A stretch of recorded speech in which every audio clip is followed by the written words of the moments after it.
Hey guys, did you know that game publishers do not care about you? I'll say it again. Game publishers don't give a about you. Hey, what's going on, guys and gals? This is Spearfield7 bringing you my second video in 2 days. I really didn't plan on posting anything, but something came up that I'm very passionate about, and I needed to make this video to tell y'all about some lowdown that these game makers are pulling these days, man. In the background, we have my first and only nuclear gameplay on Black Ops 3, which was originally copyright strike twice because I used a Kanye West song in the background. Why you gotta do me like that, Kanye? If you liked the video, please remember to rate and subscribe, but I'm sure there will be at least one thing in this video that you might want to fight it out about down in the comments below. We've talked at length about 2K18's greedy VC system, but COD is a beloved franchise of mine over the years, and the information in this video just needs to get out there. We all know microtransactions suck, right? But a new revelation just shows you the low-down, dirty dog nature of games today. So an absolutely explosive document was uncovered by Rolling Stone recently regarding Call of Duty's microtransaction supply drop system. The patent was filed in 2015 and amongst other things basically admitted the following. Simply put, an implementation of the system may include a game engine that will influence in-game purchases. Basically, the game will be tweaked, modified, and influenced to make you want to get COD points and supply drops. Taking it directly from the article, for instance, the microtransaction engine may match a more expert/marquee player with a junior player to encourage the junior player to make game-related purchases of items possessed or used by the marquee player. A junior player may wish to emulate the marquee player by obtaining weapons or other items used by the marquee player. If you're lucky enough to own a new DLC weapon that just came out, the experience will also be tweaked so that you perform better than others, so that others around you see that the gun is good, and maybe you should slide Daddy Activision some dough to play the lottery and try to acquire the weapon too. I've linked the Rolling Stone article down below if you're interested in reading the actual government document, which is insanely damning, and props to a historically music-related magazine for uncovering such a treasure trove of corporate. Since this document has been discovered, both the publisher Activision and the game studio for the newest Call of Duty World War II, which comes out in a few weeks in early November, have adamantly denied this is the case. However, this patent was also released during Advanced Warfare's life cycle when supply drops were originally introduced, where the idea of skill-based matchmaking became a thing and people kind of exposed it as existing, and it's been the norm for several years, so I can't prove it, but I wouldn't put it past them to put this in the game. Publishers only care about money,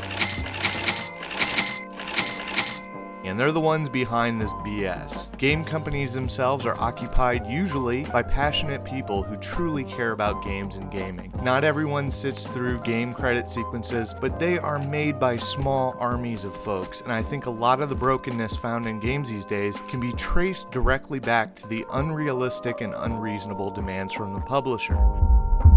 In my 2K18 review video, I was so thrilled that people were leaving thoughtful comments, and it was good to hear that I wasn't alone with my concerns. It turned into a veritable haters ball of epic proportions, and one comment stuck out in my mind in particular. Get your money up. Why you gotta do me like that, Kanye? Now, it made me sad for several reasons, aside from reminding me that I'm poor. The gaming industry is enjoying a heyday right now that shows no sign of letting down. Only instead of now focusing on the product at hand, these scumbag publishers are trying to double up their dough. They're businesses, I get it, and they're the money people. They don't care about fun, they don't care about the artistic integrity or the quality of the game, just so long as their money is right. But getting back to the get your money up comment, which really kind of bothered me and it stuck in my brain for several days. I see this as a threefold problem. It's as if this person is saying, A, I accept the greed from the makers of this game, B, I embrace it and actually participate in buying this bullshit, and C, let me just roast you right quick over it. I mean, why would you brag about that? I don't know about y'all, but I don't go to the mall and roll up on some girl and be like, hey. And she's like, hey. And I'm like, not saying I'm a savage or anything, but I dropped $400 on VC this year. Oh my God, will you sleep with me? Like right now? Like that's so hot. It's like, look man, if you want to buy the new Jordans and then eat top ramen for 3 months because that's all you can have after you make that purchase, that's your prerogative. I make dumb buying moves all the damn time. I have a bounce house in my living room. Why? Mind your business, that's why. So this comment just... The comment just bummed me out and illustrated a point to me that folks have decided this is acceptable, and it's really gonna hurt games because companies now will be forced to focus on all the additional crap instead of making the base game solid, which is where I have no doubt in my mind that that's where their heart and soul is to begin with, is on the base game. So that's all I got, guys. I linked the Rolling Stone article down below. I would encourage you to check it out, to check out the government patent document where it literally explains the entire mechanics, the entire BS that they're trying to do on a subconscious level. You know, when people play multiplayer games, I think the biggest appeal for multiplayer games is that they're challenging and that it can allow you to grow and get better as a player. Basically, this just totally exposes Activision and just says this is totally a non-skill based, smoke and mirror show, which I think is gonna rub a lot of people the wrong way. I think this article is gonna get a lot of legs and you're gonna be hearing about this more and more. But I wanted to try to be one of the first to get on this train and talk to you a little bit about this. I don't put it past the game makers. They like games. It's these companies that are putting the games out there on store shelves and in marketplaces, and their minds are so wrapped up in profits. It's like they're running out of money or something, which is just not the case. We're really in a heyday, kind of a golden age for games right now.